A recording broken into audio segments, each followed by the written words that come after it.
Hi guys, कैसे हो? इस एपिसोड में मास्टर याओलाओ जाने वाले हैं मिलने के लिए अपनी गर्लफ्रेंड से। इसके बाद हमें पता चलेगा मास्टर और उनकी गर्लफ्रेंड का सीक्रेट। तो चलो शुरू करते हैं इस नॉवल एक्सप्लेनेशन वीडियो को। लेकिन उससे पहले लास्ट एपिसोड में क्या हुआ था उसका एक रीकैप कर लेते हैं। लास्ट एपिसोड में हमने देखा था जियाओयान की एंट्री हो चुकी थी फाइट के बीच, जहाँ उसने सक्सेसफुली दाओ शेंग पर ब्रेक थ्रू कर लिया था। उसके बाद उसने तियानमिंग और शो का खेल हमेशा के लिए खत्म कर दिया था। पर जब जियाओयान गुयू को मारने के लिए आगे बढ़ता है तभी वहाँ पर हॉल ऑफ सोल के एक बंदे का हाथ आ गया था, जो जियाओयान को रोकते हुए उसको वार्निंग देकर गुयू को वहाँ से लेकर चला जाता है। इसके बाद जियाओयान ने wind lightning pavilion, ice river valley और प्रोफाउंड रिवर वैली के लोगों का खेल हमेशा के लिए खत्म कर दिया था। इसके बाद जियाओयान मास्टर के साथ मिलकर डिसाइड करता है कि वो एक अलायंस को बनाएगा जिसमें सभी पावरफुल सेक्ट शामिल होंगे और वह सभी हॉल ऑफ सोल से फाइट करेंगे। जहाँ इस अलायंस में बर्निंग फ्लेम वैली को लाने के लिए जियाओयान वहाँ चला गया था, जहाँ उसने बर्निंग फ्लेम वैली को अलायंस में शामिल करने के लिए राजी कर लिया था। और फिर एपिसोड के लास्ट में हमने यूनियन को देखा था, जो फ्लावर सेक्ट को जियाओयान के इस अलायंस में ज्वाइन करने के लिए ग्रेट एल्डर के पास परमिशन के लिए आ गई थी, जिसके बारे में जानकर एल्डर ने कोई भी जवाब नहीं दिया था। अब आगे एपिसोड नंबर 180 की शुरुआत में हम फॉलिंग स्टार पवेलियन में जियाओयान को देखते हैं, जो बोल रहा था मास्टर यूनियन ने लेटर भेजकर मुझे बताया कि फ्लावर सेट के फर्स्ट एल्डर और ग्रेट एल्डर दोनों ही अलायंस को ज्वाइन करने के लिए तैयार हो गए और अभी के लिए हमारे इस अलायंस में बर्निंग फ्लेम वैली और फ्लावर सेट ज्वाइन होने के लिए तैयार हो चुका है। लेकिन हॉल ऑफ सोल से फाइट करने के लिए इतनी पावर काफी नहीं होगी, जिसके साथ ही यहाँ पर एक और ऐसा सेक्ट है जो काफी पावरफुल तो है, साथ ही में वह किसी एल्केमिस्ट के लिए एक हेवन से कम नहीं, लेकिन वह किसी मैटर में इंटरफेयर नहीं करते, जिस वजह से उनको इस अलायंस को ज्वाइन करने के लिए राजी करना बहुत ज्यादा मुश्किल है। और यहाँ पर जियाओयान मास्टर याओलाओ के फ्रेंड जुआन कोंगजी के बारे में बात कर रहा था, पर मास्टर तो उनकी बातों पर कोई ध्यान नहीं दे रहे और बोलते हैं आज मौसम कितना अच्छा है ना। तो जियाओयान बोलता है मास्टर सीनियर जुआन कोंगजी आपको जरूर सपोर्ट करेंगे, केवल आप ही ऐसे पर्सन हैं जो पिल टावर को इस अलायंस में ज्वाइन करने के लिए राजी कर सकते हो। तो फिर मास्टर फेंग जूनजे मास्टर याओलाओ को मोटिवेट करते हुए बोलते हैं याओलाओ तुमने जो गलतियां करी थी तुम्हें उसका सामना करना पड़ेगा, तुम्हें पिल टावर जाकर उसकी अलायंस को ज्वाइन करने के लिए राजी करना पड़ेगा। जिसको सुनकर जियाओयान, लिटिल फेरी डॉक्टर और किंगलिन शॉक होते हुए बोलते हैं क्या आपने कोई गलती करी थी?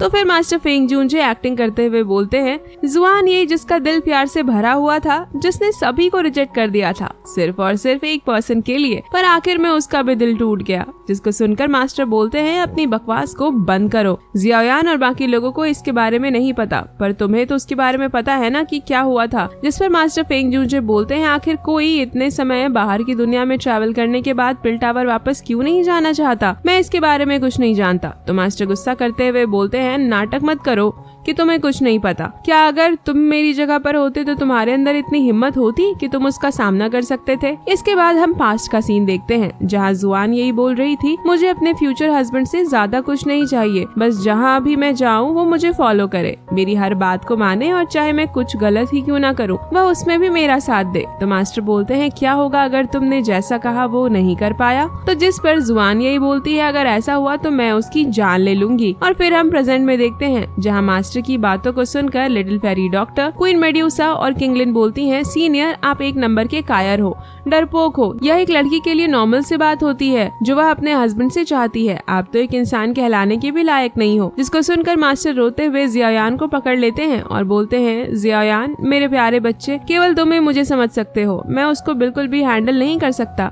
तो जियाओयान बोलता है मास्टर आपको ऐसा करना पड़ेगा, आप इस तरह से एल्डर जुआन यही के विश्वास को नहीं तोड़ सकते, और वैसे भी मैंने ऑलरेडी पिल टावर को लेटर भेज दिया है कि आप वहाँ पर आ रहे हो, इसीलिए अब तो आपको चलना ही पड़ेगा और एल्डर जुआन यही का सामना भी करना पड़ेगा। और फिर हम 5 दिनों बाद पिल टावर के एक जगह पर एल्डर जुआन यही को देखते हैं, जो बोल रही थी कितने साल बीत गए, क्या मैं इतनी ज्यादा डरावनी हूँ कि तुम्हें देखने के लिए मुझे इस तरह से तुमको यहाँ लाना पड़ा, जहाँ एल्डर जुआन यही ने मास्टर को बांध कर रखा था, जो नहीं जैसा तुम समझ रहे हो ऐसा नहीं है, यह बस एक मिसअंडरस्टैंडिंग था। और फिर मास्टर सीरियस होते हुए बोलते हैं जुआन यही आई एम सॉरी, मुझे माफ कर दो, मैं उस समय इसके लिए तैयार नहीं था, मेरे अंदर इतनी हिम्मत नहीं थी कि मैं तुम्हारा सामना कर सकूं, तुम सच में बहुत ही ज्यादा अच्छी हो जिसको मैं बिल्कुल भी डिजर्व नहीं करता, मैंने तुमको बहुत ज्यादा इंतजार कराया, मुझे माफ कर दो। जिसको सुनकर एल्डर जुआन यही हंसते हुए बोलती है इंतजार, वह भी तुम्हारा? क्या तुम मजाक कर रहे हो?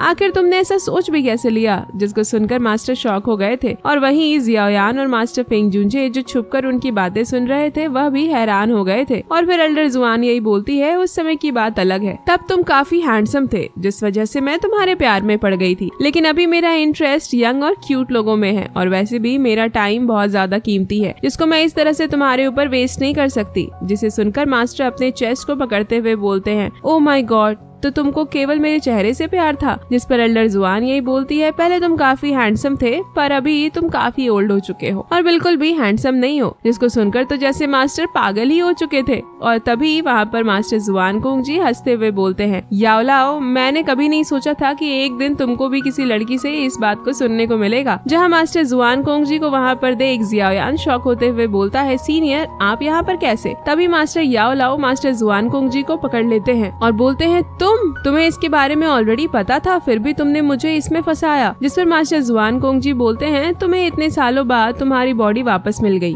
और तुम जिंदा हो गए, पर तुमने एक बार भी एक लेटर लिख कर मुझे इसके बारे में बताने का कष्ट नहीं किया, जिसके लिए यह तो बस मेरा एक छोटा सा बदला था। ऐसा बोलकर मास्टर जुआन कुंगजी वहाँ से भागने लगते हैं। तो मास्टर याओलाओ जुआन कुंगजी के पीछे जाते हुए बोलते हैं, आज मैं तुमको नहीं छोड़ूंगा। जहाँ मास्टर जुआन कुंगजी बोल रहे थे, पहले उसके लिए तुम्हें मुझे पकड़ना होगा। वहीं जियाओयान दोनों मास्टर को इस तरह से बच्चों की तरह फाइट करते हुए देख बोलते हैं, ये क्या है? मैंने नहीं सोचा था कि मास्टर याओलाओ और मास्टर जुआन कुंगजी के बीच इतनी अच्छी फ्रेंडशिप होगी। दूसरी तरफ हम एल्डर जुआन यही को देखते हैं जो काफी सैड लग रही थी क्योंकि वह अभी भी मास्टर को पसंद करती है और अगर मास्टर उनको मनाने की कोशिश करते हैं तो एल्डर जुआन यही जरूर से मान जाती, पर वह मास्टर की बातों से समझ गई थी कि याओलाओ अब ऐसा कुछ नहीं चाहते, इसलिए उन्होंने खुद ही मना कर दिया था। और फिर हम थोड़ी देर बाद का सीन देखते हैं जहां मास्टर जुआन कुंगजी बोल रहे थे, हमें जियाओयान के लेटर से उसके अलायंस बनाने के बारे में पता चला, जो कि काफी अच्छी बात है जिसके लिए हम सभी भी तैयार हैं। तो मास्टर बोलते हैं, हॉल ऑफ सोल जो चाहता है उसको हासिल करने के लिए वह कुछ भी करने को तैयार होता है, जिसके लिए उसने कई बार पिल टावर पर भी अटैक किया है। जिस पर एल्डर तियान यही बोलते हैं, याओलाओ ने बिल्कुल सही कहा, हॉल ऑफ सोल ने सबसे बड़ा अटैक तो पिल टावर के पहले हेड यानी मास्टर पर किया था, जिसे पिल टावर कभी भी भूल नहीं सकता। जिसके बारे में जानकर जियाओयान शॉक हो गया था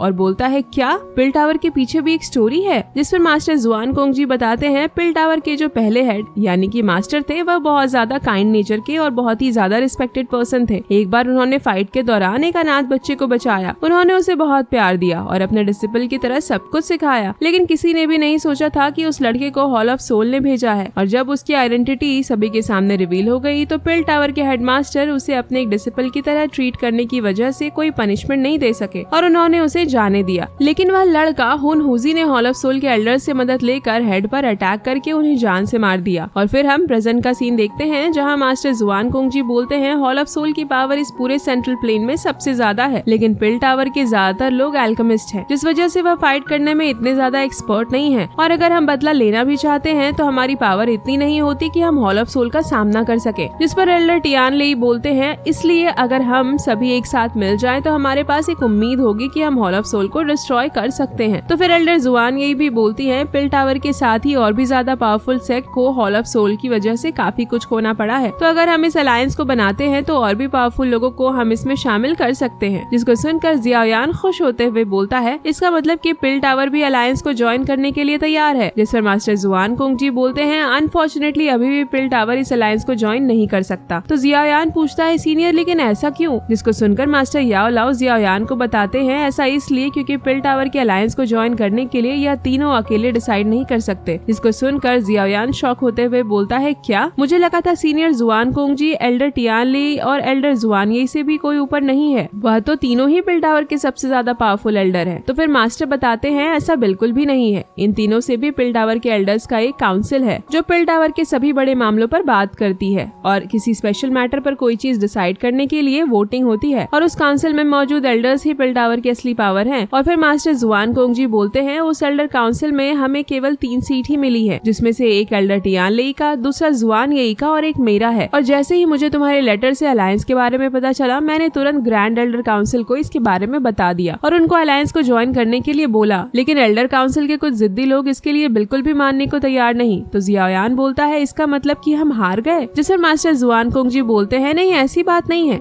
एल्डर काउंसिल के 5 एल्डर अलायंस को ज्वाइन करने के लिए रेडी हैं, पर बाकी के 5 एल्डर इसके खिलाफ हैं। जिसको सुनकर जियाओयान बोलता है इसका मतलब कोई रास्ता नहीं है। तो फिर एल्डर जुआन यही बोलती है नहीं, अभी भी हमारे पास एक रास्ता है। 3 दिन बाद ग्रैंड एल्डर काउंसिल के लिए एक न्यू एल्डर को चूज किया जाने वाला है। तो जियाओयान खुश होते हुए बोलता है इसका मतलब कि अगर हमें उस एल्डर का सपोर्ट मिल जाए तो पिल टावर भी अलायंस को ज्वाइन करने के लिए तैयार हो जाएगा। जिस पर तीनों मास्टर से बोलते हैं ऐसा होना एकदम इम्पॉसिबल है। जिसको सुनकर मास्टर याओलाओ बोलते हैं कहीं ये वह तो नहीं। जिस पर जुआनकोंग जी बोलते हैं तुमने बिल्कुल सही गेस किया, यह वही है। तो फिर एल्डर टियानले बोलते हैं ग्रैंड एल्डर काउंसिल का जो नया एल्डर होने वाला है वो याओलाओ का सबसे बड़ा दुश्मन है। जिसको सुनकर मास्टर फेंगजूनजे बोलते हैं मैंने भी उसके बारे में सुना है। लास्ट टाइम जब याओलाओ ने पिल गैदरिंग कंपटीशन में पार्टिसिपेट किया था तो उसमें ओल्ड डीमन हुओ ने भी पार्टिसिपेट किया था, जहां वह याओलाओ से पिल गैदरिंग कंपटीशन में हार तो गया था, साथ में उसने अपने गर्लफ्रेंड को भी खो दिया था क्योंकि उसकी गर्लफ्रेंड याओलाओ को पसंद करने लगी थी। जिसके बाद से वह याओलाओ का सबसे बड़ा दुश्मन बन गया। और फिर मास्टर जुआनकोंग जी बोलते हैं उस दिन के बाद से ओल्ड डीमन हुओ याओलाओ से हर एक चीज में उसके खिलाफ हो गया। अगर याओलाओ किसी चीज को सपोर्ट कर रहा है तो ओल्ड डीमन हुओ जरूर से उसके खिलाफ होगा। और जबकि तुम याओलाओ के डिसिपल हो इसीलिए मुझे पूरा यकीन है ओल्ड डीमन हुओ इसके लिए बिल्कुल तैयार नहीं होगा कि पिल टावर अलायंस को ज्वाइन करे। तो जियाओयान बोलता है ओल्ड डीमन हुओ अभी ग्रैंड एल्डर काउंसिल के एल्डर नहीं है तो हम उनका बैंड बजा सकते हैं। जिस पर मास्टर याओलाओ बोलते हैं बहुत बढ़िया आइडिया। जिसको सुनकर एल्डर जुआन यही गुस्सा होते हुए बोलती है आखिर तुम लोग ऐसा सोच भी कैसे सकते हो, अगर तुमने ऐसा कुछ किया भी तो मैं तुम दोनों को नहीं छोड़ूंगी। तो मास्टर जियाओयान को चुप करते हुए बोलते हैं ये तो बस एक मजाक था, तुम्हें इतना गुस्सा होने की जरूरत नहीं। और फिर मास्टर याओलाओ जुआनकोंग जी से बोलते हैं हमें ओल्ड डीमन हुओ की बैंड बजाने की कोई जरूरत नहीं है, बस हमें उसको ग्रैंड एल्डर काउंसिल का एल्डर नहीं बनने देना है, जिसके लिए हमें एक एल्केमिस्ट की जरूरत है जो उससे ग्रैंड एल्डर काउंसिल के एल्डर सीट के लिए कंपटीशन करे। तो मास्टर जुआनकोंग जी बोलते हैं पिल टावर में कोई भी इतना काबिल नहीं है कि वह ओल्ड डीमन हुओ के साथ कंपटीशन कर सके। जिस पर एल्डर जुआन यही बोलती है तुम उसके खिलाफ कंपटीशन कर सकते थे, लेकिन क्योंकि तुमने पिल टावर को छोड़ दिया था अपनी लाइफ को एंजॉय करने के लिए, जिस वजह से अब तुम पिल टावर के कंपटीशन में पार्टिसिपेट नहीं कर सकते। तो मास्टर बोलते हैं मैं पार्टिसिपेट नहीं कर सकता तो क्या हुआ, हमारे पास अभी भी एक ऐसा एल्केमिस्ट है जो ओल्ड डीमन हुओ के साथ कंपटीशन कर सकता है। और फिर हम 3 दिनों बाद पिल गैदरिंग अरीना को देखते हैं जहाँ काफी सारे एल्केमिस्ट मौजूद थे जो बातें कर रहे थे कि पिल टावर से आखिर कौन होगा वह जो ग्रैंड एल्डर काउंसिल के एल्डर के लिए चूज किया जाएगा। तो फिर कुछ लोग बोलते हैं मेरे हिसाब से इसके लिए सबसे ज्यादा स्वीटेबल एल्डर हुओ है, जहां फिर हम वही मास्टर याओलाओ के सबसे बड़े दुश्मन पिल टावर के एल्डर ओल्ड डीमन हुओ को देखते हैं। तभी पूरा आसमान काफी सारे कलर से भर जाता है और वहाँ पर पिल टावर के ग्रैंड एल्डर आ जाते हैं जो कि दाऊ शेंग के 2 स्टार पर होते हैं। और फिर बोलते हैं जबकि सभी लोग तैयार हैं तो पिल टावर के ग्रैंड एल्डर काउंसिल के लिए एल्डर को चूज करने का यह कॉम्पिटिशन अब शुरू होता है। पर तभी वहाँ पर मास्टर और जियाओयान आ गए थे, जहाँ वहाँ पर आने के साथ ही मास्टर याओलाओ ओल्ड डीमन हुओ को चिढ़ाते हुए बोलते हैं ओए मंकी, बहुत ज्यादा टाइम हो गया हमें मिले हुए, तुम तो और भी ज्यादा धीरे धीरे मंकी की तरह बनते जा रहे हो। जहाँ मास्टर याओलाओ को देखकर ओल्ड डीमन हुओ बोलते हैं लगता है तुम्हारे जिंदा होने का न्यूज सही था, पर तुम इस ग्रैंड एल्डर काउंसिल के एल्डर के लिए पार्टिसिपेट कर सकते हो। तो मास्टर बोलते हैं नहीं मैं पार्टिसिपेट नहीं करने वाला हूँ, इस बार तो तुम्हारा सामना करने के लिए मेरा डिसिपल ही काफी है। जिस पर जियाओयान ओल्ड डीमन हुओ को ग्रीट करता है, जहाँ जैसे ही सभी लोग जियाओयान को देखते हैं वह बोलने लगते हैं जियाओयान यह तो काफी यंग है पर फिर भी यह दाऊ शेंग पर पहुँच चुका है, जिसके साथ ही यह पिछले पिल गैदरिंग कॉम्पिटिशन का विनर भी है। तो फिर मास्टर बोलते हैं मुझे यकीन है इतनी ज्यादा क्वालिफिकेशन के साथ मेरा डिसिपल जरूर पिल टावर के ग्रैंड एल्डर काउंसिल के एल्डर पोजीशन के लिए क्वालिफाइड होगा। जिसको सुनकर पिल टावर के ग्रैंड एल्डर बोलते हैं क्या बकवास कर रहे हो तुम, क्या तुम्हें पिल टावर के ग्रैंड एल्डर काउंसिल के लिए पार्टिसिपेट करना बच्चों का खेल लगता है, मैं इसके लिए तुमको बिल्कुल भी परमिशन नहीं देता हूँ, और वैसे भी यह कोई ऐसी वैसी जगह नहीं है जहाँ पर तुम ऐसे ही चले आओ। जिसको सुनकर जियाओयान बोलता है मास्टर आपकी तो यहाँ पर जैसे कोई इज्जत ही नहीं है, क्या हुआ अगर मुझे ग्रैंड एल्डर काउंसिल के लिए पार्टिसिपेट करने का मौका ही नहीं मिला। तो जिस पर मास्टर बोलते हैं तुम चिंता मत करो, तुम पिल टावर के ग्रैंड एल्डर काउंसिल के सिलेक्शन राउंड के लिए बिल्कुल ही काबिल हो, इसलिए तुम इसमें पार्टिसिपेट भी कर सकते हो। और तभी ग्रैंड एल्डर बोलते हैं अच्छा ठीक है चलो देखते हैं तुम्हारे डिसिबल की पावर जिस पर तुम्हें इतना विश्वास है। और ग्रैंड एल्डर ऐसा इसलिए बोल रहे थे क्योंकि उन्हें पता था कि जब मास्टर याओलाओ पिल टावर में थे तो उनकी पिल रिफाइनिंग स्किल्स कितनी ज्यादा अच्छी होती हैं, और उन्होंने किसी को एक बार फिर से अपना डिसिबल बनाया है तो जरूर उसमें भी कोई बात होगी। जहाँ ग्रैंड एल्डर के राजी हो जाने पर जियाओयान उनको थैंक यू बोलता है ग्रैंड एल्डर काउंसिल के एल्डर पोजीशन के लिए पार्टिसिपेट करने के लिए। जहाँ ओल्ड डीमन हुओ बोल रहा था मैं जानता हूँ तुमने पिल गैदरिंग कॉम्पिटिशन में 5 कलर पिल लाइटनिंग को को अट्रैक्ट किया था, पर तुम्हें उसके लिए ज्यादा खुश होने की जरूरत नहीं, क्योंकि वह मेरे सामने कुछ भी नहीं और मैं इस ग्रैंड लीडर काउंसिल के सिलेक्शन में 9 कलर पिल लाइटनिंग को अट्रैक्ट करके जीत जाऊंगा। और इसी के साथ ही एपिसोड यहीं पर एंड हो जाता है। नेक्स्ट एपिसोड में जियाओयान काफी यूनिक तरीके से अपने 3000 बर्निंग फ्लेम का यूज करते हुए अपने सबसे पहले 9th ग्रेड के पिल को रिफाइन करने वाला है। इतना ही काफी है आप लोगों को नेक्स्ट एपिसोड के लिए एक्साइटेड करने के लिए। गाइस, तो अगर एक्साइटेड हो नेक्स्ट एपिसोड के लिए तो लाइक करो और कमेंट करके बताओ एपिसोड आप लोगों को कैसा लगा। तब तक के लिए बाय बाय। मिलते हैं एक और न्यू नॉवल एक्सप्लेनेशन वीडियो के साथ। और हाँ, बिना सब्सक्राइब किए मत जाना।